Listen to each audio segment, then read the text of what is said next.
Okay, so this runs for 6 weeks.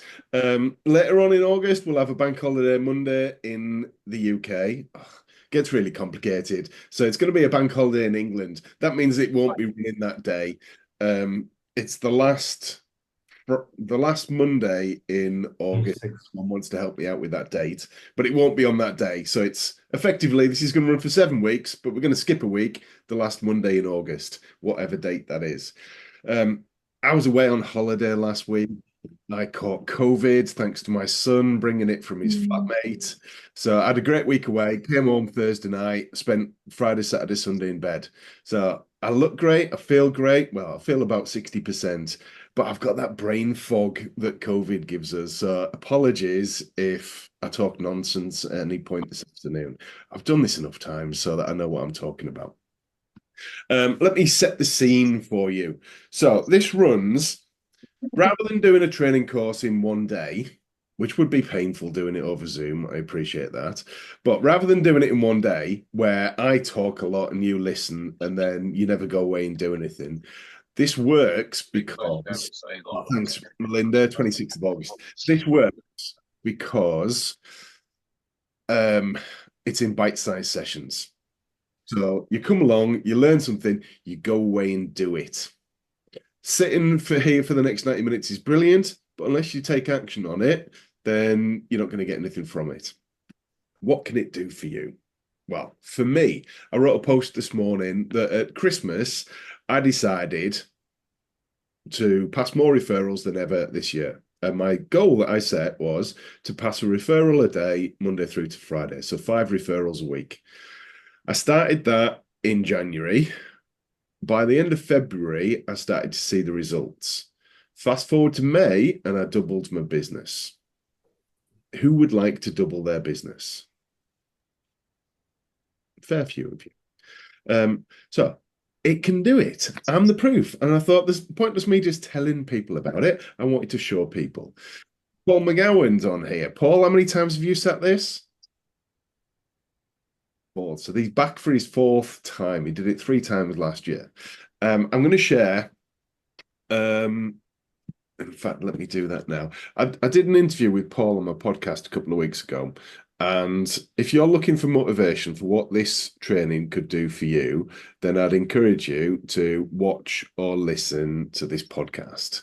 So over the last 12, 18, oh, bear with me, try to multitask.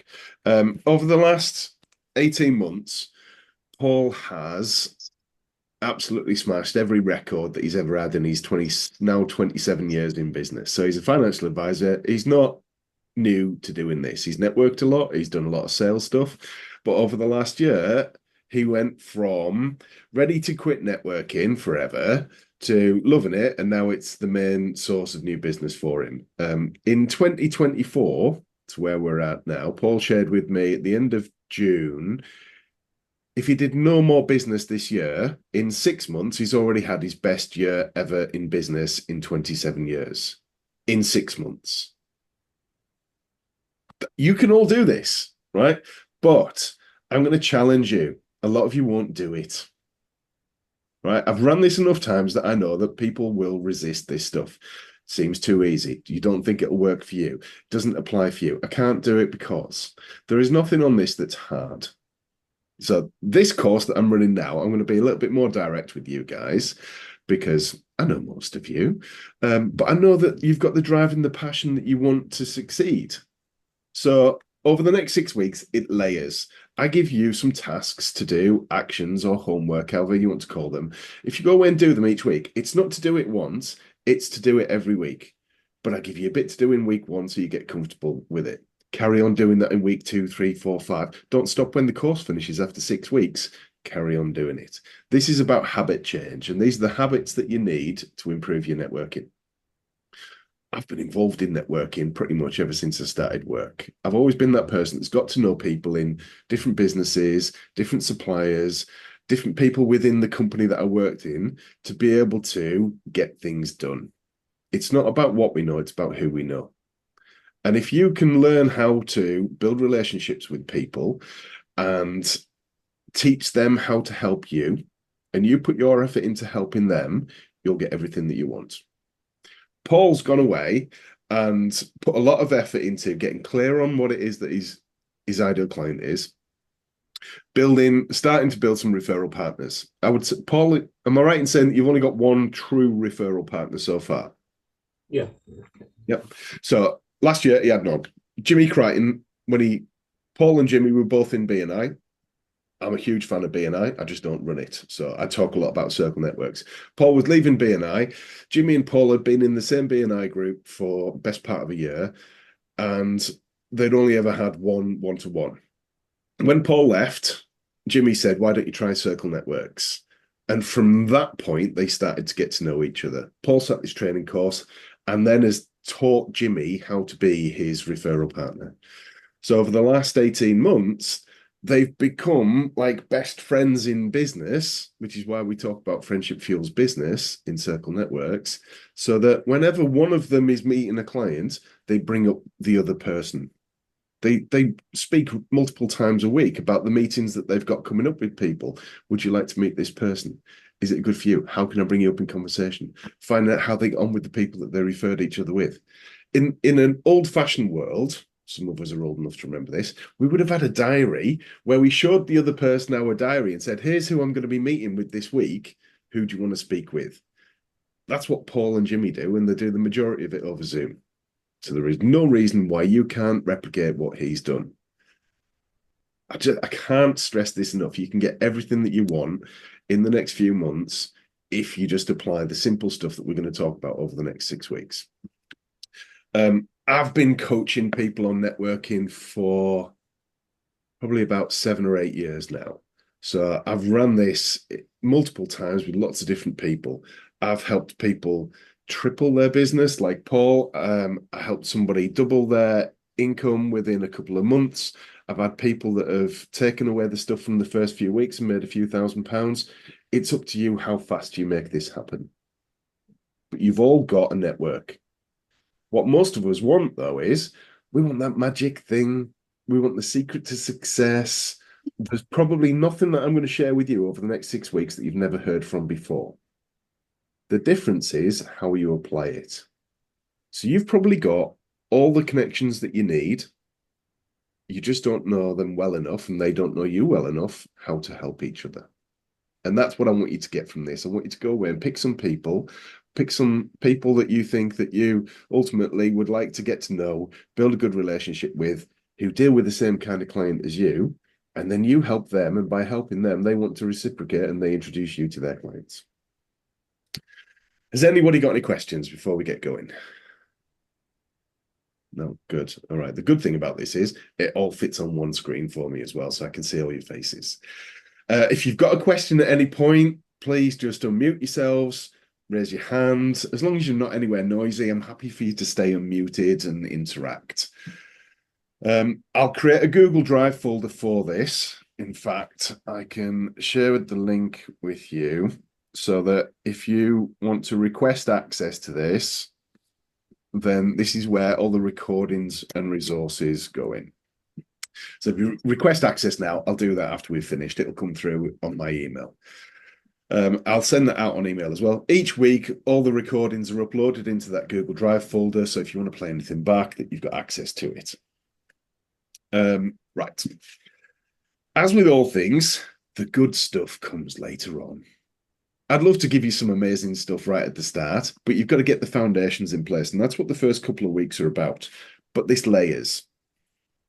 So the difference between sales and networking is sales we can do on our own, right? We generate some leads. We've all got leads. We've got people in our phone book. We can just ring them and try and sell something to them. You can do that on your own. You don't need anyone else's help. You can't get referrals without somebody else being involved. In order to receive a referral, somebody else needs to bring you up in conversation and recommend you. I can't recommend, Dave McCall runs his travel agent business. He can't generate referrals for himself. It takes me to speak to somebody to say, Dave's a great guy. If you're looking for a holiday, I think you should speak to him. Then that person's interested. If Dave approaches, let's say George, directly himself, George straight away is inner defenses come up and go, Dave's trying to sell me something. Beware. If I recommend him and say, George, you look like you need a holiday. The weather in Scotland's terrible. You let Dave guarantee some sunshine for you and book you a trip away. George knows that there's nothing in that for me. And if we've got a good relationship, he's likely to take my advice. And if I explain that they've got some stuff in common, then they're probably more likely to want to meet. Now, it may be that me and George actually get into conversation about holidays. And he goes, you know, I've been trolling the internet for days and I just can't make my mind up. And I'm like, get Dave to do it. He does it for nothing. You don't even have to pay a fee. You pay the same price paying Dave as you will approaching a holiday company direct. When we learn all about somebody and how to introduce them, we do the selling for them. And it's not selling, it's recommending in the same way that we do with a restaurant. So for those of you that know me, I really like Mowgli, the Indian restaurant chain.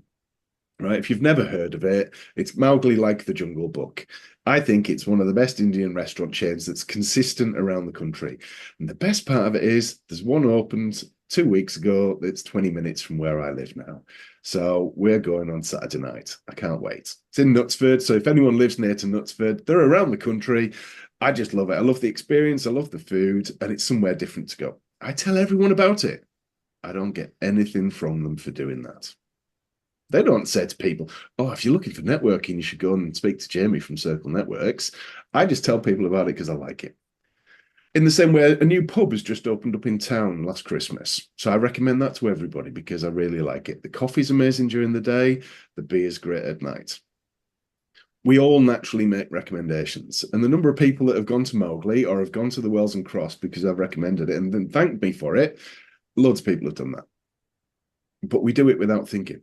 And yet in business, we don't have a strategy for doing it for the people that are, well, you need to go back, Aaron. You need to go back and try Mowgli. It's a great place to meet. But we don't have a strategy for doing it in business. So what I want you to do over the next 6 weeks is I'm going to help you get clear on what it is that you actually want. Okay. So your vision. Then we're going to get clear on your ideal client. Once we've done that, then we can work out who would be your dream referral partners. And that will either be some people or some roles, depending upon whether they're in your network or not. And then after that, how do you build relationships with people? Okay, so there's no rocket science to it. I'll share the way that this works for me and some stuff that you might not have thought of. But generally, this is the basics of it. Work out what it is that you really want. So let's get clear on your vision, your goals. And you share that with a handful of people.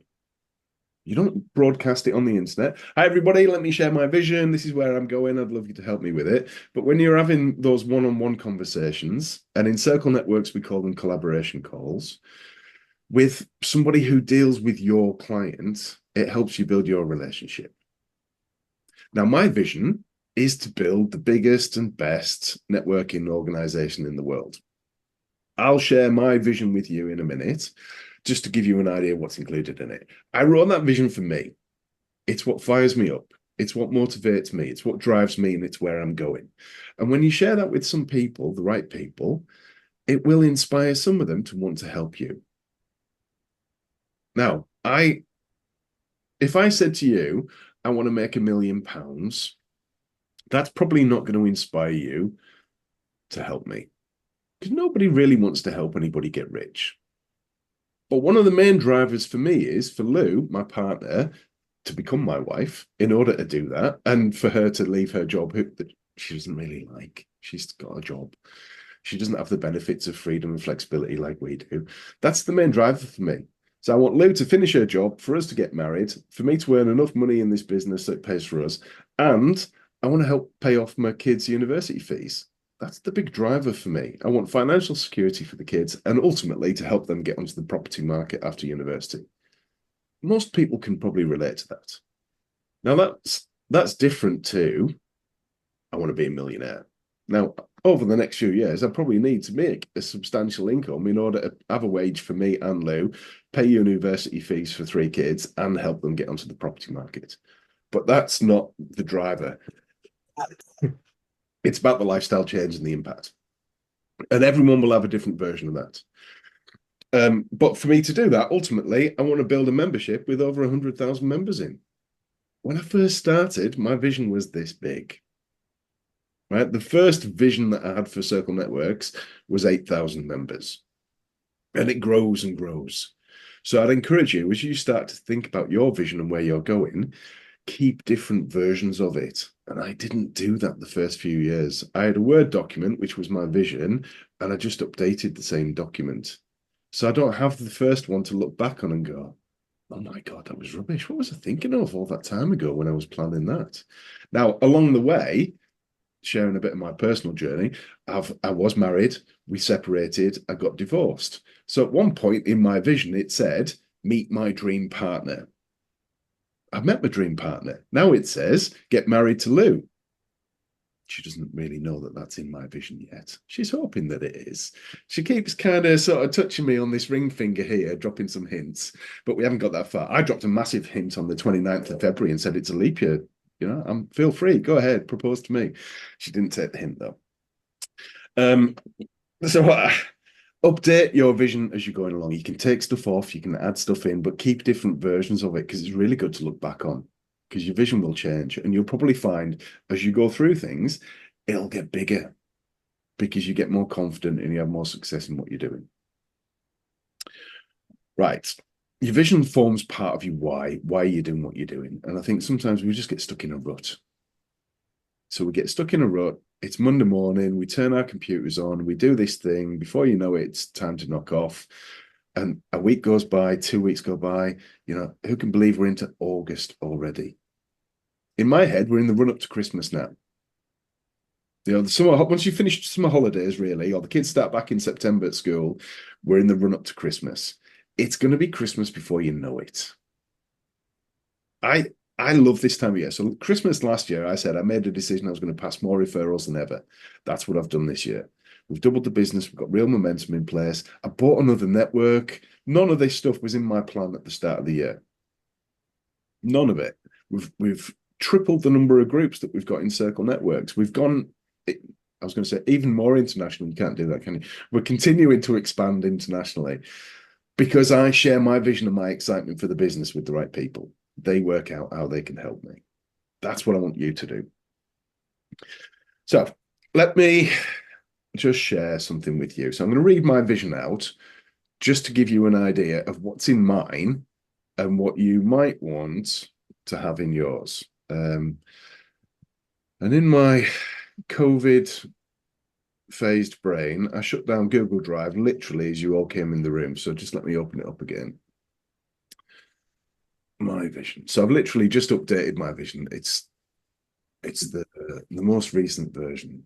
This is personal to me. So I'm not saying that you would read it out to 24 people like I'm going to, but you share this, you read it yourself on a regular basis. You have it somewhere to refer to, and it's what should drive you forward.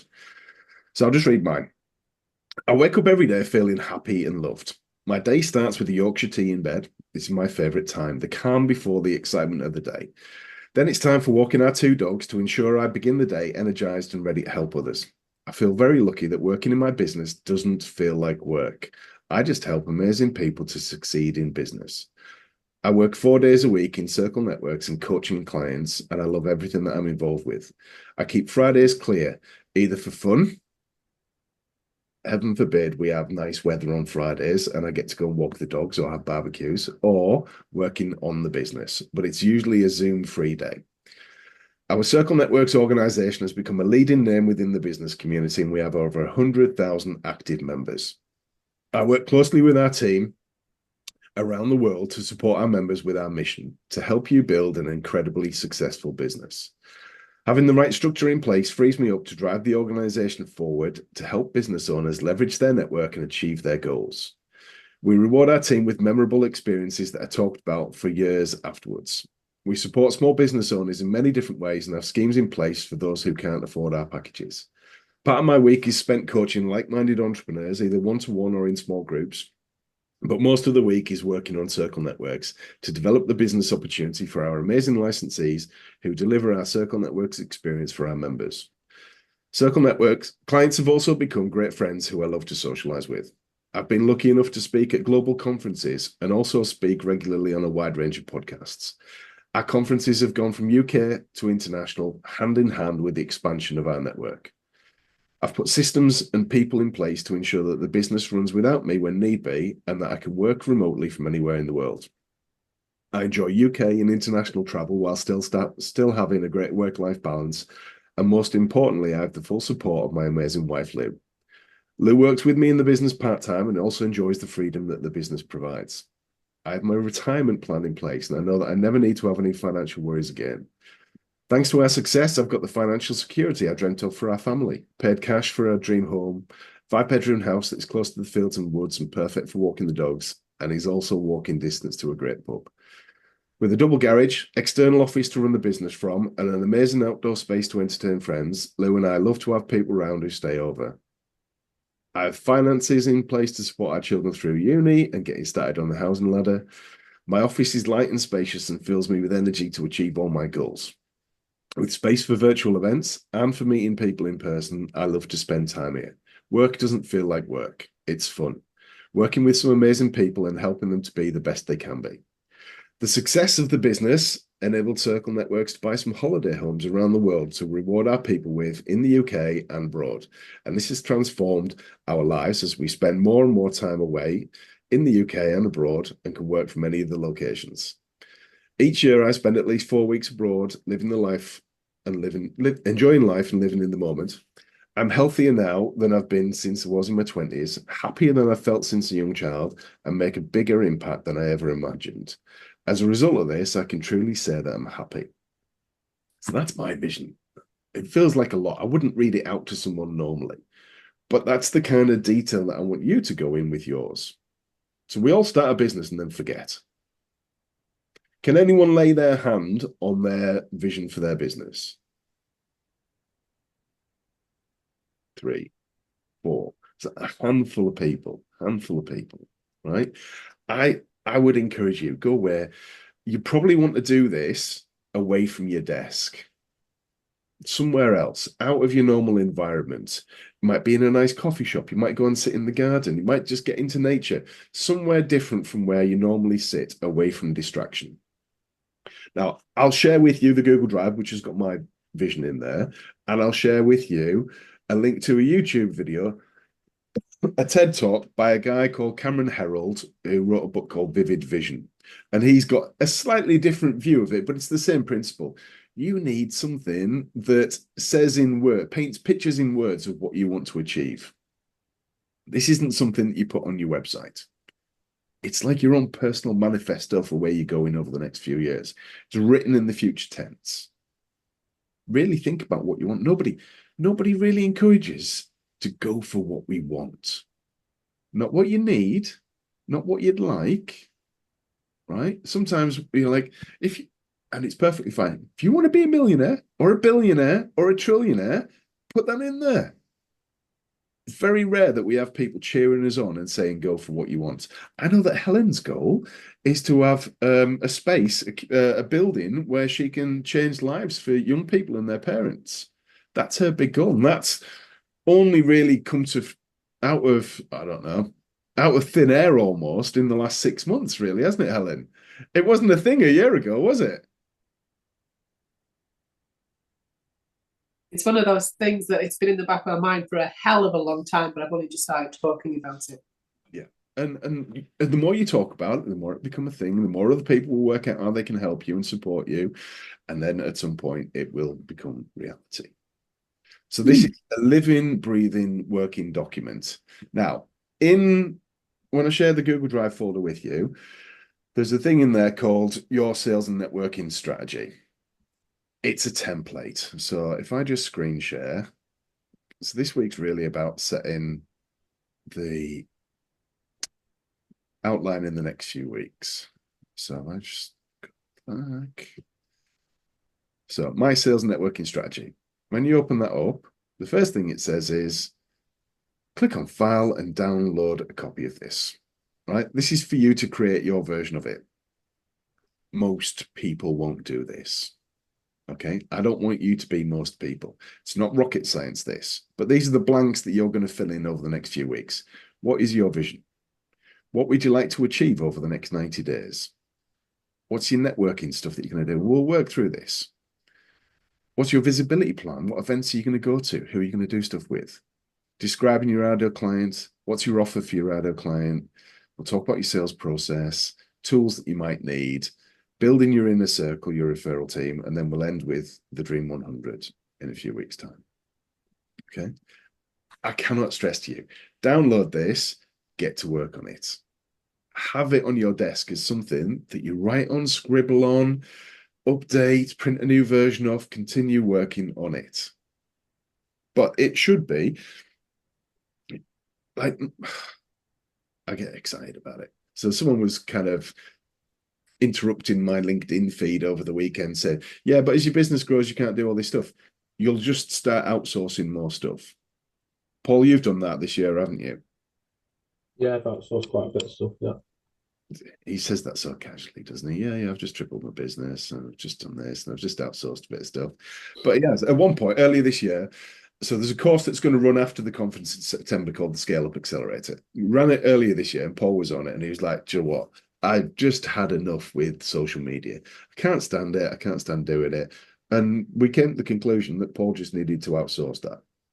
Done. Somebody else does the majority of that. Paul might comment on some stuff, but thinking of the content and what to post and all that kind of stuff, he's delegated that. He's got somebody else that helps him with his accounts. He's got all sorts of people in his team, and he's building his team so that he can carry on doing the really important stuff, which is lead generation and turning people from leads into clients, helping other people, passing referrals to people. That's the bit that helps us grow our business. So I want to help you to do the same thing over the next few months.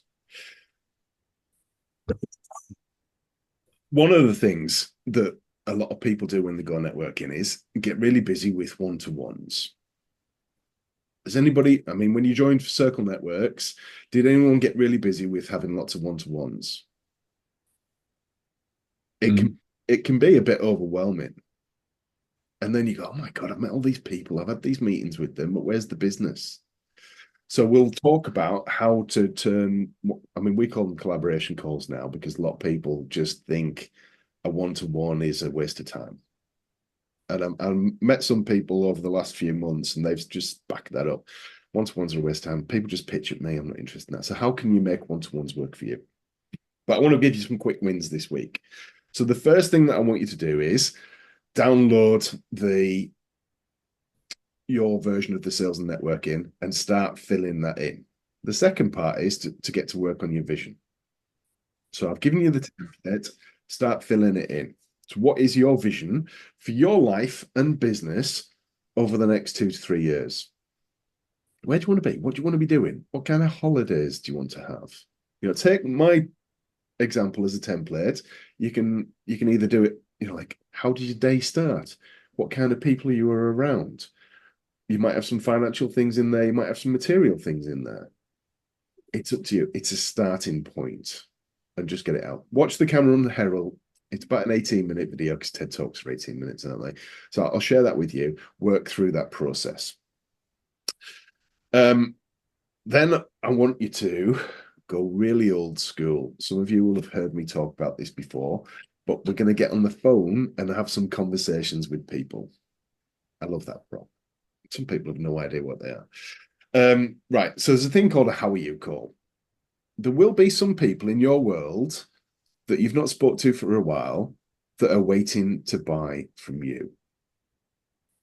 Right? They're busy. They're busy people. They keep meaning to. It's on their list. It's just not a top priority, but I know I need to. Aaron's on here, isn't he? Where's he gone? Aaron, just a This minute. guy, yeah. So you came to Circle Networks, you enjoyed your trial, and then God, you went on holiday before you even joined, didn't you?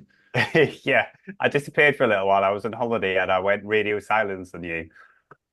So normally I would have rang Aaron, but the world that he's a video producer and he coaches people on videos.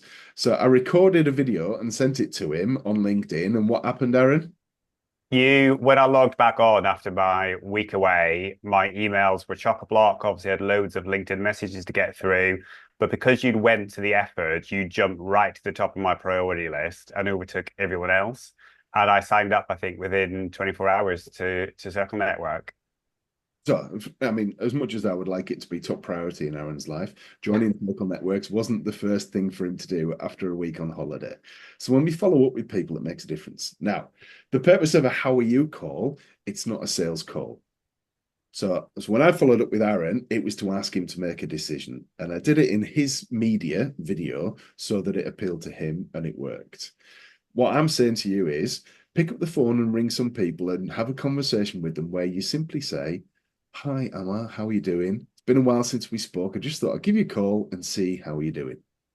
As you do this, you'll get fluent with how you ask that question. It's a reconnection call. Mel, in Utility Warehouse, I think they call them reconnection calls, don't they? Yeah. Do you do them? Must admit, my focus over the last couple of months has been rubbish. So no, I haven't, because I've been concentrating on a house hunt. Yeah. I Right. normally do, yes. So loads of people talk about this stuff, but life gets in the way, right? I want to encourage you to put the habits in place so that just like brushing your teeth, you would never get up in the morning and not brush your teeth. I want you to have some of these things that we're going to talk about over the next couple of weeks so that you just can't do a day without doing some of these things. Now, if you make a how are you call today, nothing might happen. If you do it every day, weird things start happening. So I used to run this as a 5-day challenge, and I had a guy who was a graphic designer. So not that there's any difference for anybody, but I'll use him as an example. He was called Stuart as well. So he was a graphic designer called Stuart, and he had this thing called a manifesto, which he sold. And it was a £600. I should really have a prop on the desk, but it was a £600 leaflet. There was about 8 or 10 pages, 8 or 12 pages in it. I think it was 12 that he sold for £600. Basically, it was a brochure for your business. He made 3 how are you calls in a day. The first 2 people, I've been meaning to get in touch, Stu. Can I sign up for your manifesto? So he made £1,200 in his first day. The third person made him wait a week before they became a client. Now, Stu had no idea that those people were waiting to buy from him. He just picked 3 people that he hadn't spoke to for a while and rang them and said, "Hi, how are you doing?" Okay, big deal. I ran this in person. So I ran this, the very last in-person version of this was in February 2020. An electrician friend of mine was on the course. He was the guy that mentored me when I joined BNI years ago. And I was a bit nervous about him coming and sitting my training because he taught me quite a lot about networking when I first got involved. So anyway, he came back. First week, we did the thing. I sent him away to do some how are you calls. He came back. He's from Manchester. So if you know people from Manchester, they're quite straight talking, particularly tradespeople. So they like to call a spade with a bit of effing and jeffing in the middle of it. He was part of a national electrical company. So he'd made some calls. The first person that he rang, he sat in his chair, he folded his arms. "Oh, Jamie, let me tell you about those how are you calls." I didn't think it would work. And I was thinking, God, what's he going to say now? So I did it. The first guy I'd rang, I'd never done any business with. And he was a commercial contractor. And he had a call with this guy. And it was more like a reconnecting, getting to know call. Anyway, they had a great chat, arranged to meet up for a beer the following week. 2 days later, this guy called Damien back and said, "Oh, I was just thinking, I don't know why I didn't think about it the other day. We've just won a contract to refurbish 3 commercial kitchens for a football club in Manchester. Would you like to do the electrical part on the kitchens?" They were worth £10,000 each. From a guy that he'd never done any business with ever before. The next person he called, he arranged to go in and see the bursar in a high school that they'd done some work for in the past, but not had anything for a while. So he rang him up. "Hi, how are you doing? Bit of a catch up. Be good to have a coffee." Invited him in the following week. He came out with £22,500 piece of work. People are waiting to spend money with you, but they're just busy with other stuff. So you've got to make it easy for the people. Just get back in touch. And it's surprising how many people that you haven't spoke to. Some of you'll know Neil Waters. Bless him, Neil. And I say bless him because he does this stuff when he's on this course and then he forgets about it and doesn't do it. So he came back when I started this. I think it was the last one, within the last couple of months anyway. And I encourage everybody to start writing a list of people that you can make a how are you call to. Don't think, oh, I've got 10 minutes spare. I'll make a how are you call. Start writing the list now. So he wrote someone's name down on the Monday, and Wednesday he did a call. I don't think he got through to them on the Wednesday morning. Anyway, Thursday morning, he rang them up. Turns out they've just launched a new business and they needed full insurance cover for it. It was his biggest client of the year. From someone that he just lost touch with. He used to speak to them all the time, just hadn't spoke to them for ages. He didn't know that they'd started a new business. It was just the perfect time to ring them. When he sat this, Chris will remember, I think, were you on it with Chris last year? Did you say when Neil went away and he rang the football club? Yes. Do you remember the story? No. I remember him doing it. I don't remember the story, sorry. He rang someone that worked in a football club, and Neil's got two parts to his business. One is card payment machines, the other is commercial insurance. So he rang this guy, and he just rang to say, how are you? And the guy's like, oh, I'm really frustrated. You know anyone that can help me with card payment machines? I've got a problem at the club. He was like, that's what I do. And came off with a new client. I think that was worth £1,500 to him. Then he asked the guy if he could recommend any other football clubs to him. So he recommended another football club, rang them, and got a sale off them straight away. There is work out there. It's not a sales call. It's just a call to ring some people that you've lost touch with to say, how are you doing? It'll bring you back up to top of mind awareness. Some people will have been lurking in the background and just need that prompt.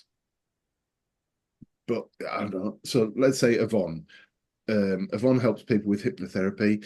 It might not be a really bad problem that they need to deal with today. I'll get round to it. Everybody else comes first, because in our personal lives, what do? We put the kids first, we put our partner first, we put clients first, and we sit bottom of the pile. So when Yvonne actually rings somebody up that she hasn't spoken to, I've been meaning to get in touch. Some of you will get this. Some of you won't do it. I don't mean that. I'm just being brutally honest. Some people just won't do this. And there'll be valid reasons. I'm too busy. It's not the right time. I haven't got a phone number. Feel a bit uncomfortable. But it works. Paul, do you do these calls? All the time. Got a list there in front of me. Right. So Paul is the perfect example of why you should just do what Paul does. Right. So the first thing is write a list out. Go through all your old invoices. Think about the people that you've not spoke to for ages. The easiest people to reconnect with are people who've spent money with you in the past. They might recommend you to somebody else. They might need your services again. There'll be people who have completely changed circumstances and they've never posted about it, or you haven't seen it on social media, so you don't know. And the majority of people don't see your stuff on social media. So there'll be people that just don't know what you're doing now. There's a perfect time. What do? We'll send an email. We'll send a text. We'll maybe send a voice note. All of those things are easier to do than actually ringing someone because we feel a little bit uncomfortable. How many phone calls have you received today? I would imagine it's probably only one or two. And no one's rang you just to see how you're doing. Dave's had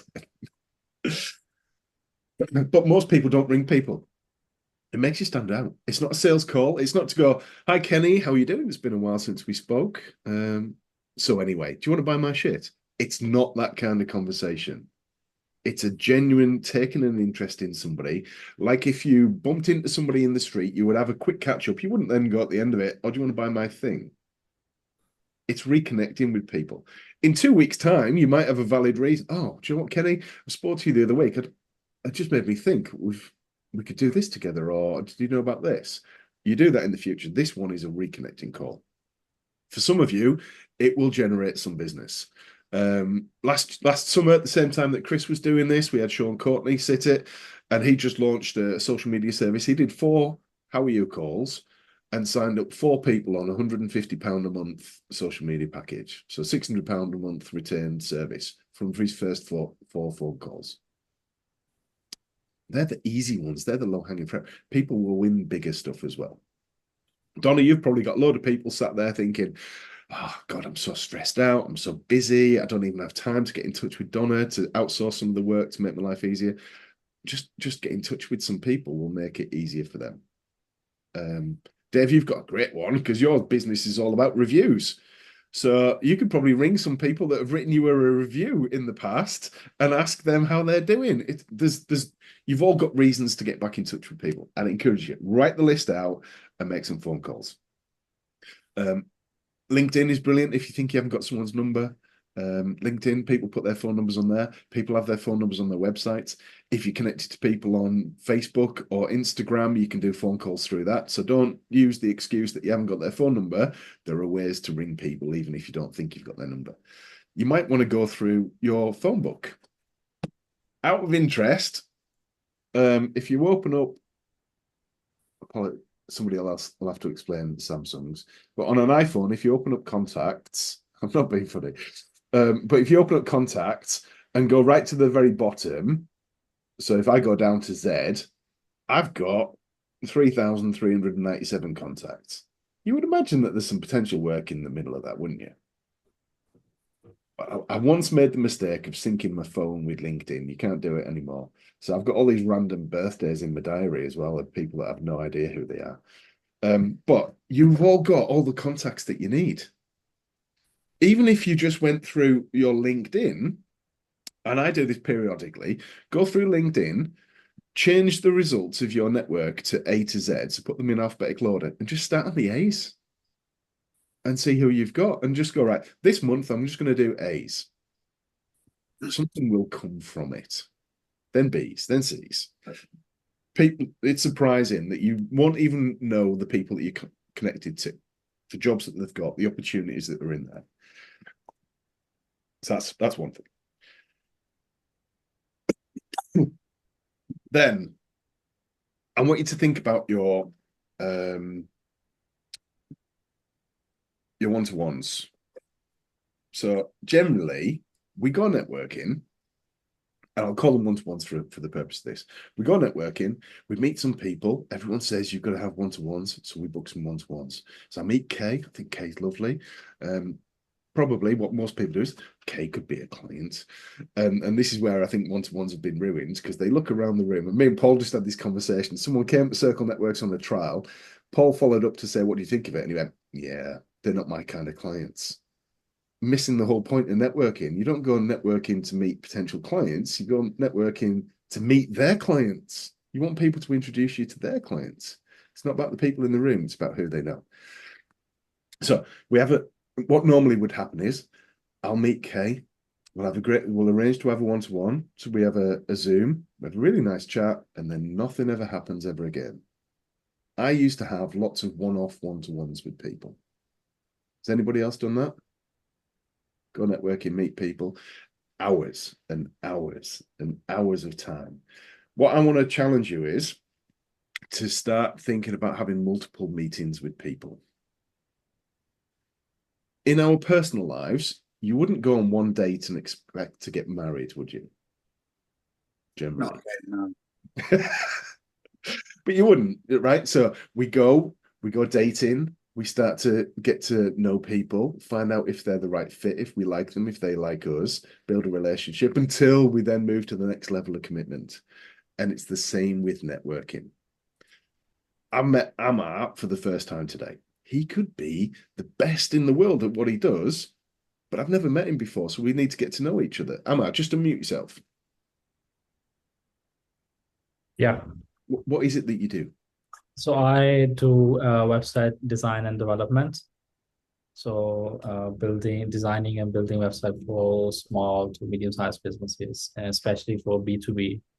Okay, brilliant. So we all probably know someone that needs a website. We just don't know Amar well enough yet.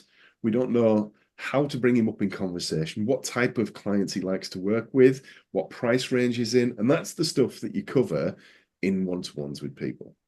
Now, I'm going to switch because I don't like one-to-ones. We call them collaboration calls.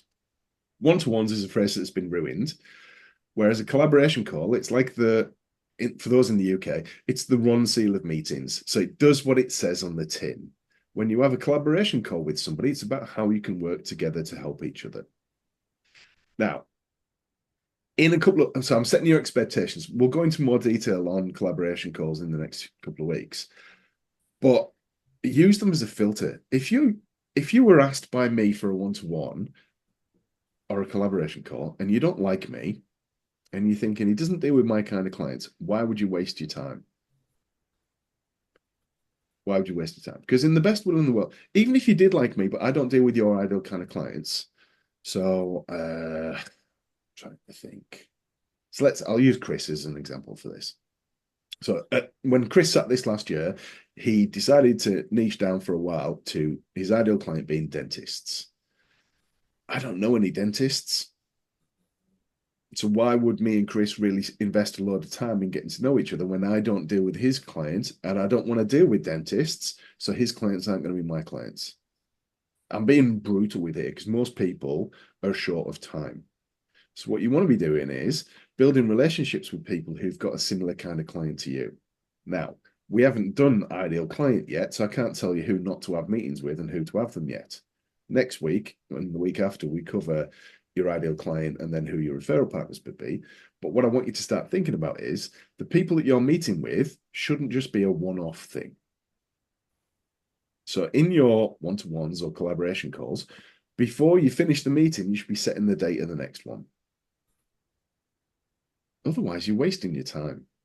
Because if you don't put that marker in the sand that says, right, Dennis, I love chatting with you today. We've taken some actions. You know, we do it in the corporate world all the time. You have a meeting, there's an agenda, you take actions, you set deadlines for those actions, then you meet again, you start with the actions and who did what, and then you follow up with that. So if me and Dennis have had a great meeting, we should set the date of the next meeting so that we can follow up on our actions and keep moving it forward. I used to call them business development meetings, but it was a bit too formal for people. So collaboration calls is the softer version of that. But it's a business development meeting. It's the two of us meeting to find out how we can help each other and grow our businesses. One-to-ones have become coffee and a chat and no action. So I want you to make that mental change for you. It's a business meeting. It's nice to be nice, but I'm nice when I go and walk the dogs and chat with other people. I'm nice when I'm out with the kids. I was on holiday last week. I had a nice time. I spoke to a lot of people. That didn't help me with my business. When I'm in networking mode and business mode during the week, I am focused on growing my business. And largely I do that by helping other people.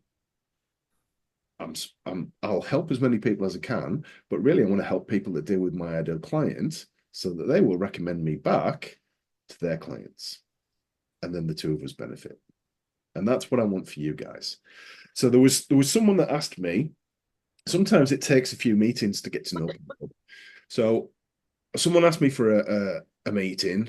I resisted because I didn't really like him. And turns out after 3 or 4 meetings, he passed me a referral to what became my biggest client ever. So a typical client for me, this is when I had a social media video business. Typical client used to be worth about £3,500 a year. Got to know this guy. We met in a pub once a month for about 3 months. He introduced me to the franchise that he was in. They became a £45,000 client for me. So sometimes you've got to scratch beneath the surface to get to know somebody, to build trust, for them to go, actually, I'm confident enough in you now. I'm going to introduce you to my top people. Here's the opportunity for you. People don't do that at the start. Just like in dating, you don't get married on the first date. We hold back a little bit, don't we? We're a bit reserved. We're not sure. We want to get to know them. Then slowly by slowly, we build our trust, and then that's when we get those dream referrals. I have a suspicion about networking, right? Who takes notes when they go networking? Okay, so if we're in a breakout room together and I'm listening or I'm talking, Dave might write something down. Jamie's looking for introduction to this. Lisa might write something down. And I think generally in our heads we go, oh, Jamie was asking for people who are struggling and growing their business and not having success with networking. Okay, I'll listen out this week for anyone that says that they're struggling with networking. And if they do, then I'll happily recommend Jamie. And you go through the week and no one mentions that they're struggling with networking, so you don't pass me any introductions. I think that subconsciously that's what most people do. I will definitely, I'm writing it down. Yvonne's asked for this, Chris has asked for that. I'm going to listen out for anyone that mentions that stuff. But if no one mentions it, we don't pass any referrals. So, would you prefer an introduction to someone that randomly mentions something, or do you want an introduction to my best clients? No one? Best clients? So we would all like to meet everybody else's best clients. How often do you introduce people to your best clients? Now, people don't generally go around saying, I've got a problem. Can anyone help me with it? Certainly not in the UK because we're too British.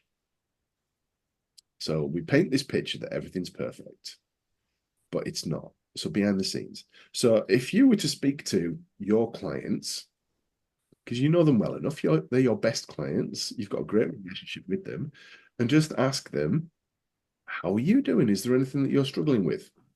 What's keeping you awake at night?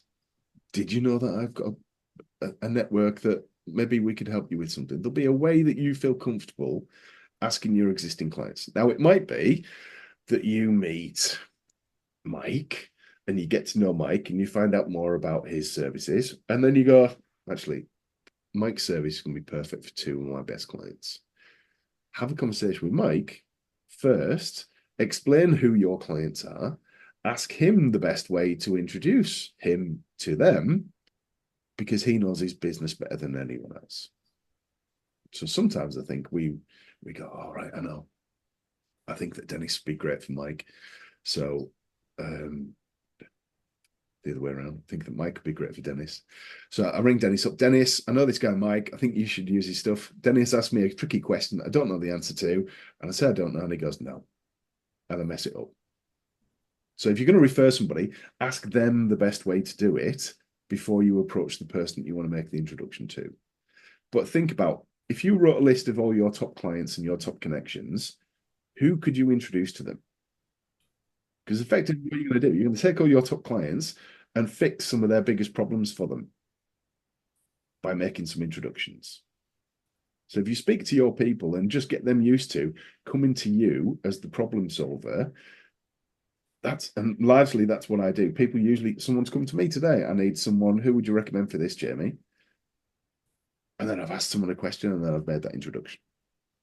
So if you get known for being that person that's well connected, your clients, your contacts will come to you and you'll find that you naturally pass more referrals. Passing more referrals will unlock a lot of business for you. But think about your top clients, people that you work with currently, people that you've worked with in the past, even people that you've done proposals for that never turned into clients.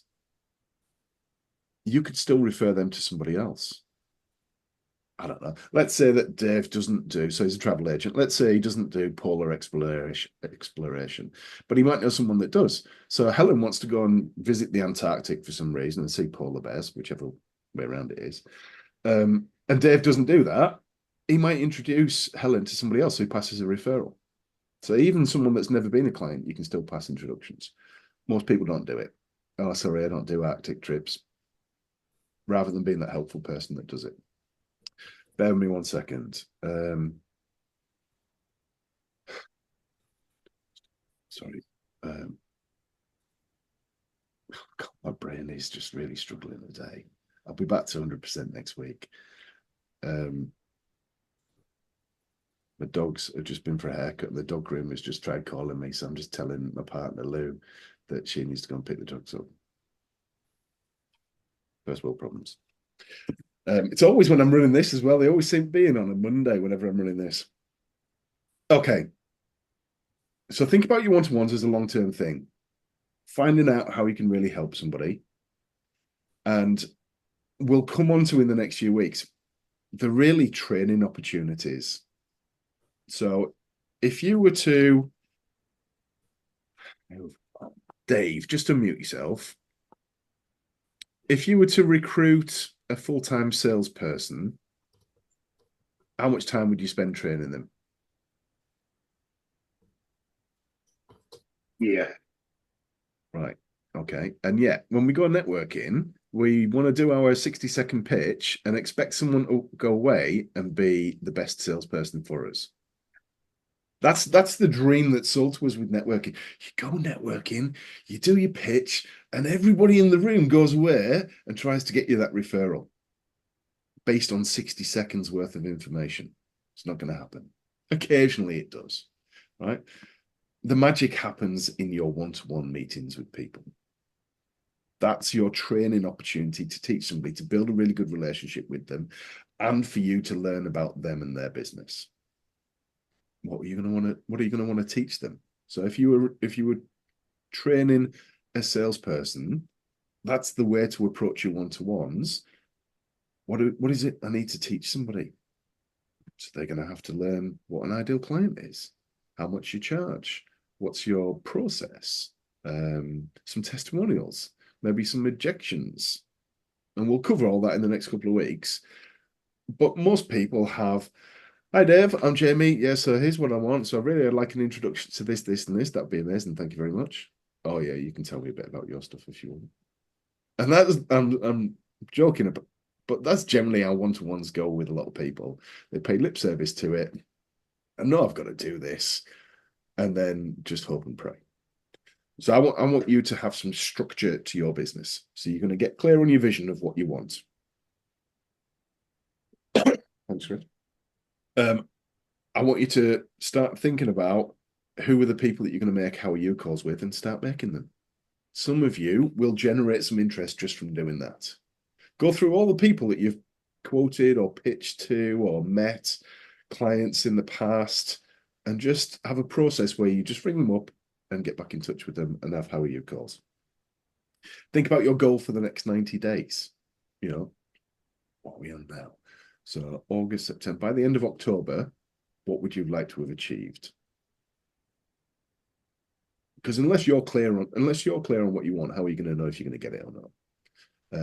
Aaron, I know that you've got your school membership where you help people get to their first 10,000 views. Just to mute yourself, where you help people get to their first 10,000 views on videos. How much do you charge for that? $37 a month. And how many members have you got currently? 12 at the minute, and I've got another 3 that are due to sign up in the next 7 days, I would imagine. So yours is quite easy, really. How many do you want to get that to in 90 days? 100 would be great. Let's get to triple figures. There you go. So then I think your job is quite easy because it's quite discreet like that. I think a lot of people have got, it's quite broad. I can't quite do it like that. You know, Von might do one hypnotherapy session with somebody that fixes their fear of spiders, or it might take 3 or 4, or that she does spiders and then they go, well, I've got a fear of heights as well, and a fear of flying, and actually I've got a bit of anxiety. Could you help me with that? And it just grows and grows. So until she starts working with somebody, it's a bit harder. Whereas Aaron's, it's $37 a month. Do you want to sign up? I'll help you get to your first 10,000 views. Some are more considered purchases than others. It's your job to teach people and work out what it is that you want. Okay,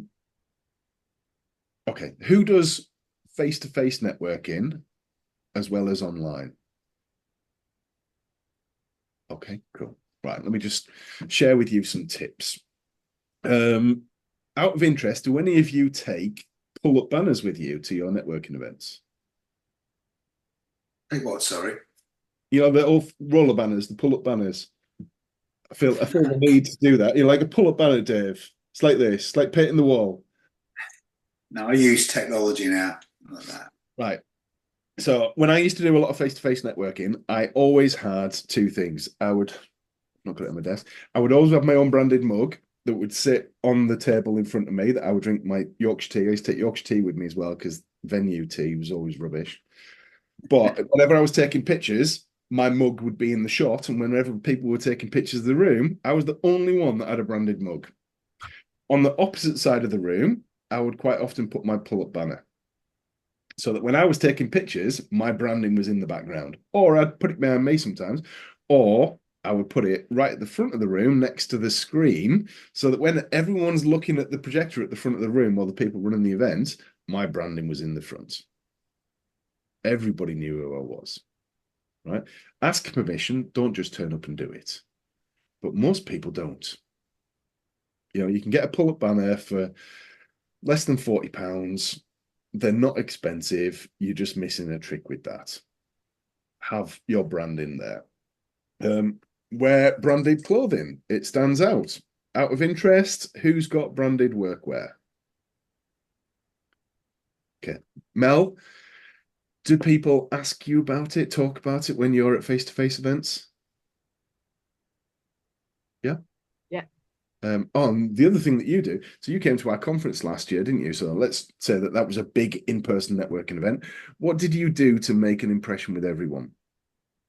I'd bring some chocolates and put them on the tables for you.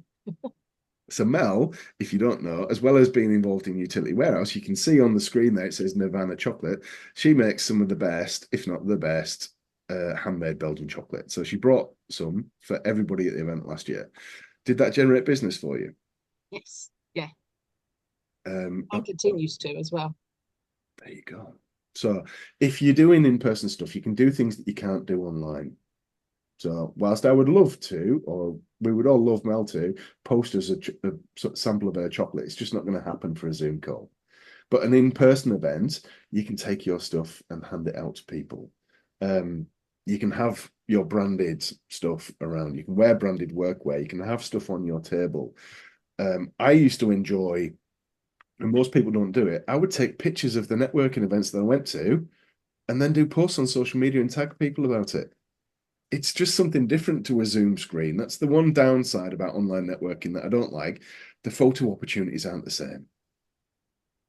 Make it your intention. Tag in the hosts of the event as well. Now, you can do all that for online networking, but it's better in person. If you're a nervous networker, I would encourage you to get there early. Probably get there before the host. Now, it sounds really weird, doesn't it? There's nothing worse than going into a room where you don't really know many people. If you arrive late, it can feel a little bit cliquey. There's huddles of people. We never want to walk up and be the person who's introducing it in case they reject us a little bit. If you get there first, help the person setting up the room who's running the event. Very, very few people do that. It will create a really good impression with the person who's hosting the event, and stay at the end to help them pack down. Because again, no one really does that. They are the most connected person in the room. Why would you not want them to have the right impression of you? Yvonne, you do a lot of in-person networking, and do people help? Yeah, they do. And actually that's how I got asked to be an ambassador for Buzz, because I used to stay and help them pack up at the end. It makes such a difference, doesn't it? Yeah. The other thing that I encourage people to do, go and stand by the tea and coffee. Not because I like tea and coffee, but everyone will naturally come over to you, and it's a great opportunity for you to go, "Hi, I'm Jamie. Can I get you a drink?" And it just breaks the ice. It's a natural icebreaker. And then as you start to get to know people, you can go, "Oh, Yvonne, let me introduce you to Helen. I think you two get on really well." And then that makes the other person feel really good. So act like a host, even if it's not your event. I naturally do this at all events I go to. Usually you'll find me in the kitchen if someone's got a party at their house as well, and I'll offer to make drinks there, just because I'm in my comfort zone doing that. It goes without saying that you're going to take business cards to an event with you, but you might have some other collateral. I always encourage people to take some cash as well, because sometimes people turn up and some events are cash only, and it's nothing worse than being at that event where, what do you mean cash? Cash, I ain't got cash. And you can offer, if it's £10 for the event or something like that, that goes a long way in building relationships with somebody if you lend them a tenner. So just some little tips like that. Have your own ID badge as well. I don't know why I feel the need. They always go up there, don't they? But have your own ID badge, because some venues just give you the rubbish peel on, stick on stickers that fall off before you've even turned away. So there's no reason why you can't have your own VIP badge that says Chris or Lisa, that stands out and looks really good. It was Zoe Roddice bought one recently that lights up a little bit. So if you want to ask her, it was like 20 or 30 quid, but she said it really makes an impression when she goes networking, because that's what we're going for, aren't we? To make an impression and stand out. So those are just some little tips to help you with your in-person networking events. the one bit that I don't see that most people don't do is follow up. So you go on networking to meet people. Quite often, if you ever meet me at Circle Networks at an event, if I'm in a breakout room, more often than not, I don't even speak. So I'll use the time and find out about other people. It's the follow-up afterwards that wins your business. So don't ever feel bad if you don't get to speak at an event. If you've listened and somebody else has felt heard because of you, and you've asked them good questions, you've made your impression. You've made your impression. So it's the follow-up afterwards that's going to win you some business or some referrals. So don't worry about what you say at an event. I mean, you need to be good. You can't sound like a fool. But it's the follow-up afterwards that makes the difference. Most people don't follow up. Most people don't pass referrals. So out of interest last week, who went networking and got a referral? Okay, so the minority, 3-4 people, okay, out of 23.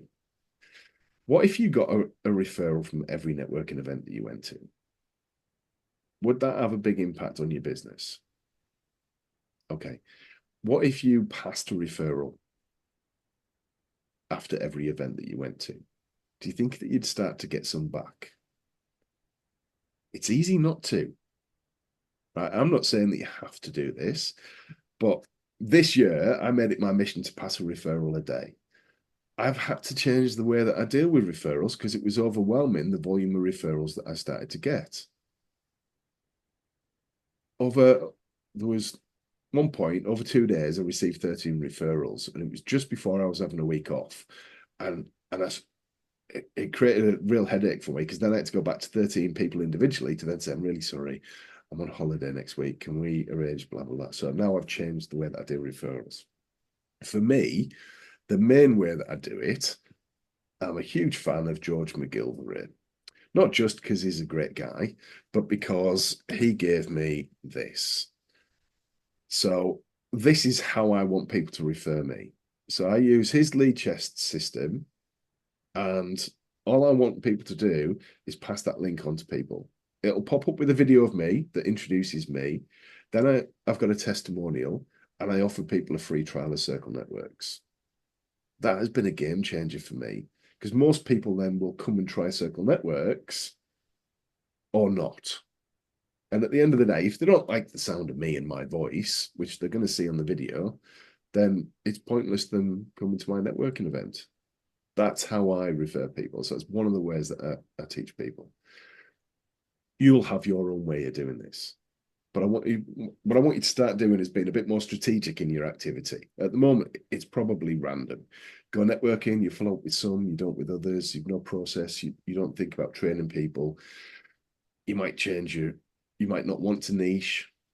You might have a niche that people don't understand. So over the next few weeks, we'll get clear on that. But this week really is about the foundations, and it starts with your vision. What is it you really want? That's the driving force in you. Then start doing some how are you calls. I'm going to labor this every week. And we're going to start next week's session. And you're going to have to be really quick because there's 20 odd people on this now. But we're going to start with your wins. So I want you to come back next week by telling me about the how are you calls that you've made so that others can hear why it works and what you did. And it might depend upon your business. It might lead to you getting meetings in the diary, which is the first step. So Jo Taylor, who's recently joined, she's involved in psychometric testing. It's a bigger clients. It's a longer decision-making process for a housing association to introduce that. And they're not just going to go, oh, thanks for email, yep, we'll buy 100. She needs to get to know people, find out more, give them a trial, getting appointments in people's diaries who are really busy, might be 5 or 6 weeks away. Then she's got to meet the decision makers. So for some people, it takes longer. I'll give you an example of Aaron with his $37 online community. Some people go, yeah, I just need that. I'm going to buy today. Some people might have been thinking about having a virtual assistant for ages, and then they meet Donna and they go, all right, can you just deal with all of this because I hate it. So it's different for different people. What I would encourage you to do, though, is to start making those how are you calls, and then start with your one-to-ones, thinking about multiple meetings with people, setting the next meeting up, having actions written down, and what are you going to do in order to help somebody else. If you made it your mission to pass either a referral a day or a referral a week or a referral per event that you went to, good referrals, then it'll start to make a big impact in your business. Now, it's a skill, passing referrals. I've received referrals in the past where I get an email that says, Jamie, meet Simon, you two should have a one-to-one. Neither of us have got any idea what it's about. So let's say I do meet him, go and do that. We then spend the first part of the meeting. So why are we meeting? Do you want to join Circle Networks? No, I thought you wanted coaching from me. So it's just a bit awkward sometimes. So you can get rubbish referrals that are a waste of time. And people are generally polite. So I might meet, so let's say that Michelle introduces me to Kenny. Kenny's a great coach. Jamie, I think you need some coaching, so you should have a meeting with him. She doesn't tell me that, though. So I have a call with Kenny. He's dead excited because we think a referral's a bit like, it's like guaranteed business, isn't it? Someone's referred us. Like the pound signs start flashing when we get them. So Kenny's going, so Jamie, I do this coaching package. How does that sound? I'm being polite because Michelle's introduced us. That sounds great. Kenny thinks it's amazing. He's nodding at all the right places. And then Kenny says, so would you like me to send you a proposal? And I'm like, yeah, this is how I get out of this. Yeah, send me that over. That's great. And then I ghost him. And that's what happens sometimes with networking. People don't want to be rude. They don't want to seem stupid. So they just go, yeah, that's great. Yep, thanks. Yep, send me something over. And then we never hear from them again. What we would really like is for Michelle to be speaking to me, identify that I've got a problem. And Kenny, what's a dream client for you? What's the biggest pain point they might have? You some family businesses. Say that again. Family business exit strategy. Okay, so let's say it's me and my future wife. We're now married and we're thinking about retirement. And I'm saying to Michelle, oh, we just don't know how we're going to get out of this. And Michelle, oh, no, this brilliant coach, he can help you. Specializes in working with family businesses, husbands and wives. That's his thing. And I'm like, oh, this sounds good. She explains to me how he charges, how long it lasts, maybe gives me some examples of people he's worked with in the past. Then she sets a meeting up for me with Kenny. It's in his diary, and Lou probably, because it's family business. I already know what it costs. I already know why I'm meeting him. I've already heard some success stories. Michelle then rings Kenny and tells him all about me, explains what she's told me about the investment and the results. It should just be putting name to a face at that point. It's almost closed business. Now compare that to, oh, you two should meet. I think you'll get on really well. And then Kenny's got to do all the work then. So tell me a bit about this. And have you got any money to invest? No. And it becomes a waste of time at that point. So you might end up getting fewer referrals at one point, but more customers. So it's easy to have lots of one-to-ones and get nothing from it. I don't want you to be a busy fool. I want you to be working smart. So if you can get clear on what it is that you want, start to deal with people where if that's your ideal client at the start, at the center, and you're one of the people that deals with that ideal client, and you've got a bunch of other people who deal with that ideal client as well, then the client almost becomes like a baton in the relay race that I might work with them to begin with.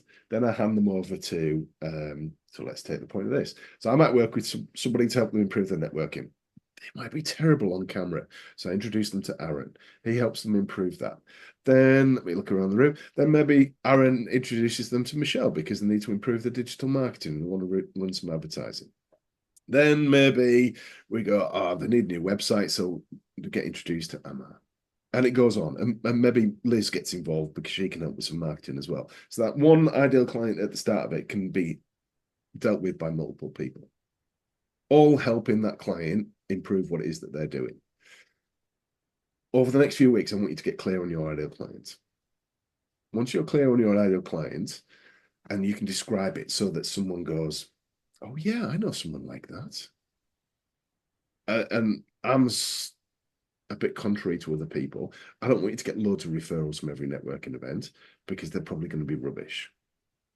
I'd much rather you got one or two that were to your dream clients that have been qualified so that they're the right fit for you. They've got the problem that you fix and they've got the money to invest, and someone sets up that meeting for you and you come highly recommended, you're going to be much more likely to close that person as a client. That's what I really want for you. Now, if you could do that for other people, and the reason I labor passing referrals to other people is if you find it hard referring somebody else, that's because other people are probably going to find it hard to refer you. When you get good at passing referrals to other people, you'll learn what you need to teach somebody else to refer you. So think about someone on this. So if you look around the room now, is there someone on here that you've never met before? Do you think you could go away and get them a high quality referral? That's the challenge that you've got. Think about the people that you know really well. It's easier to refer them, but you probably still don't know some stuff about them. You might not know about what they charge. You might not know how long it lasts. You might not know. So I'll give you an example here. So Chris sat this course last year. It's one of my favorite stories. I do like the stories. How long have you been in Circle Networks? A year at that point, Chris? Yeah. Did you want to niche? No, I still don't want to niche. You know, So what did we agree on instead as a compromise? first of all was terminology. So rather than a niche, was adopt it like a campaign, which I was much more comfortable with because it felt like that didn't mean I had to do it forever.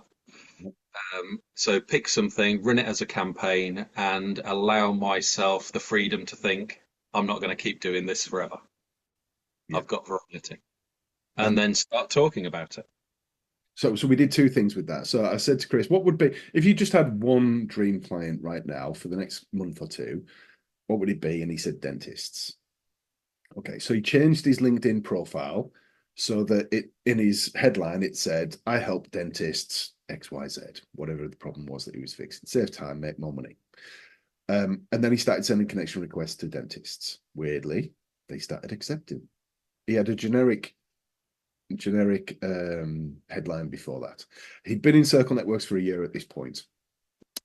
So within a couple of days, and it literally was a couple of days of deciding to niche onto dentists, Sarah May was on the course as well, and she went, and we were like 3 or 4 weeks in at this point. She said, oh, my best friend runs HR businesses for dentists. Would you like an introduction? Now, she'd known Chris for months. We'd been on the course for a few weeks, never thought of introducing Chris to this person. Then 2 days later, Tom, Chris's business partner, was at a Circle Networks event, and Ailsa was there. And he described, right, we're looking for dentists, we can help them with this. And weirdly, she had a best friend who had an accountancy practice specifically for dentists.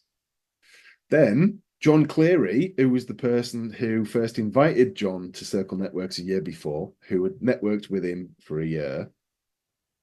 John then introduced him to a dentist friend of his who became Chris's best client.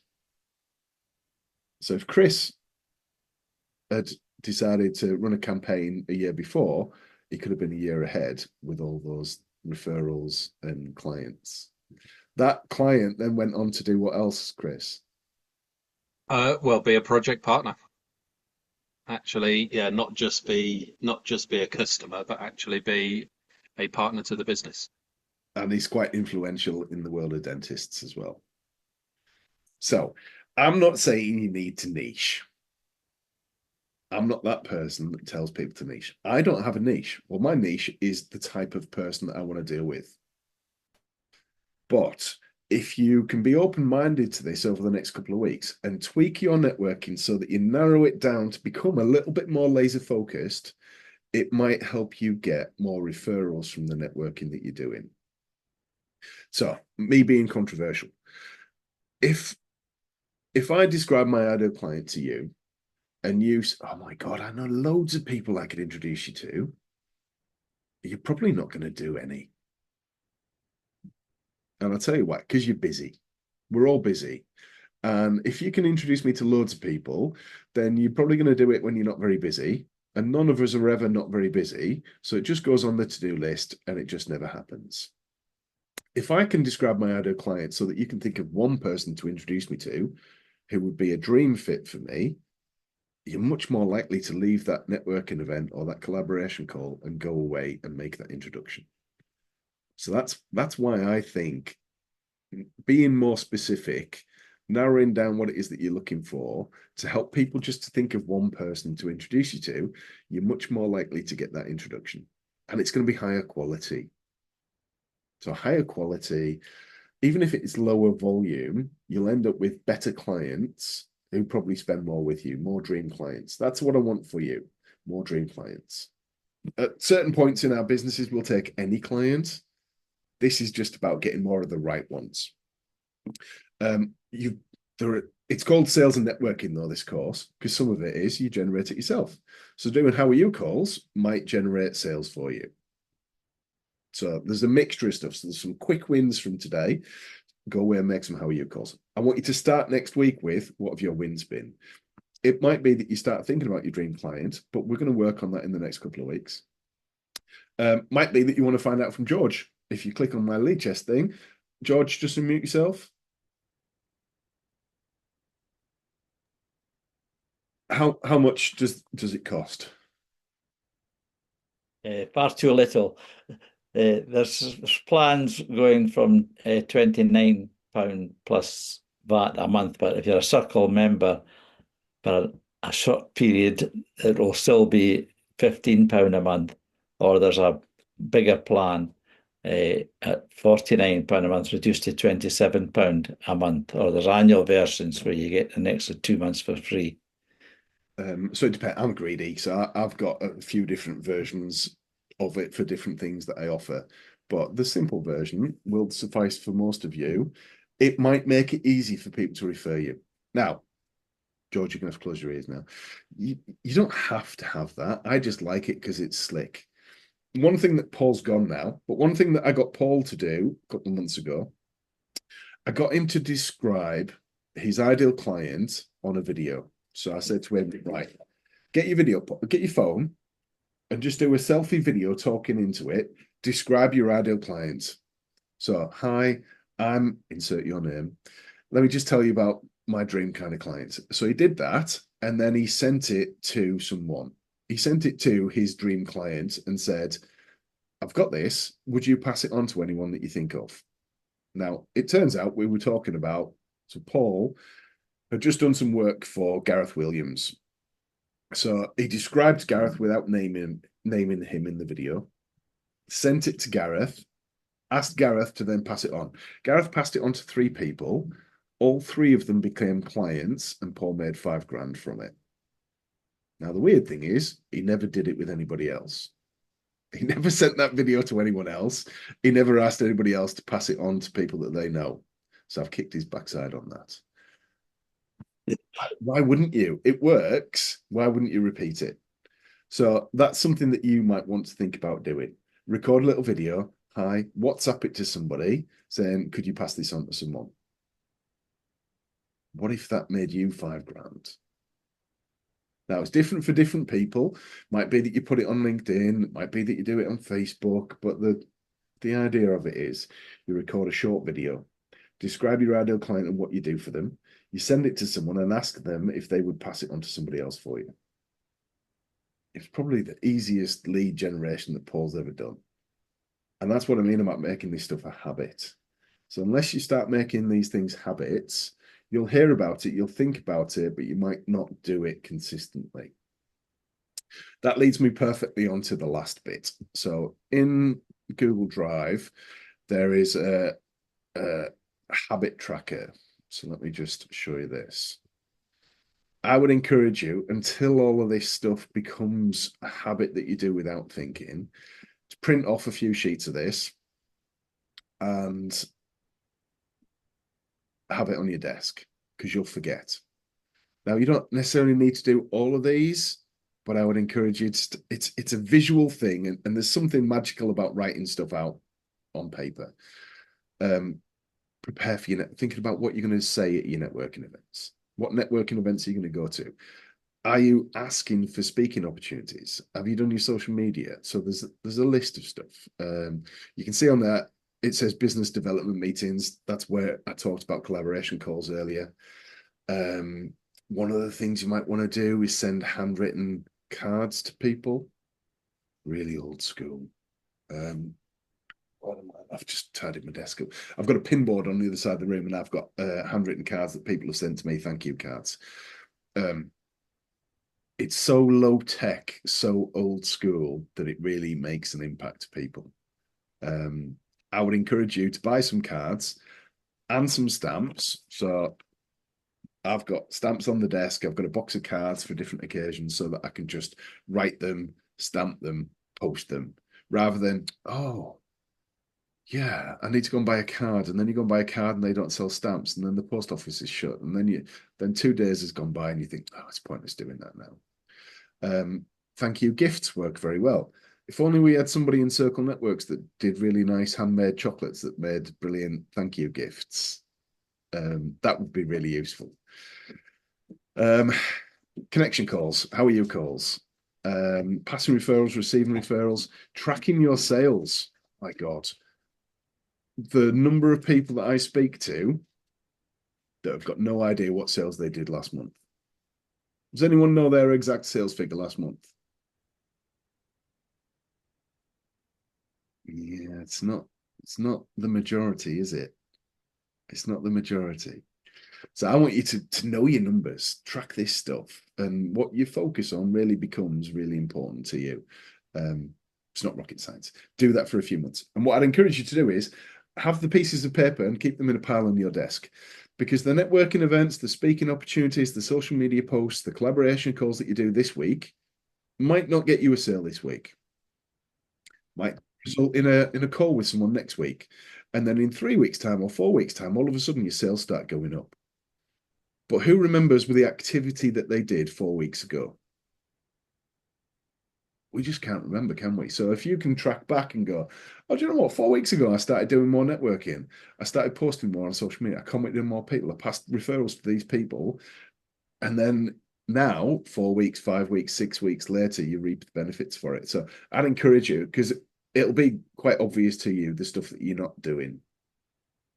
So print it off, have it on your desk. There's not many bits of paper that I encourage people to have on the desk, but that tracker is one of them.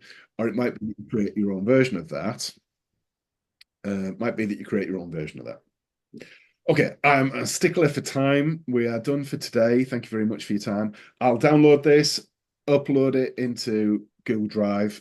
If you haven't done already, I'll put the Google Drive link in the email that I send out to everyone later as well, and then I'll add everybody in, and that's where we keep the recordings and the resources each week. Feel free to, oh, that's the last thing.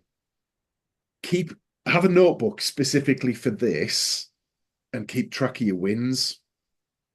Paul's a bugger for it, right? Everything that I do, I always start with wins, and he'll go, no, I've got no wins. And then we'll get halfway through and I go, oh, yeah, someone passed me a referral. It's going to be my biggest client ever. Sorry, I forgot about that. And because we focus on the things that go wrong rather than the good things. So keep a list of your wins somewhere. Helen, it makes such a difference, doesn't it? Yeah, it does. So much easier to tell people your wins when you've got them written down. Yeah, because you forget. We do. We all forget. It's human nature. We'll remember the bad stuff and we forget the good stuff. Okay. This gets better as you start taking action each week, and you'll start to see, oh, right, actually, I thought that was rubbish what you said last week, Jamie, but actually I can see how it's starting to work. So bear with me. My voice will be better next week as well, and I'll be back to 100%. Thank you very much, everyone. Thanks, Jamie.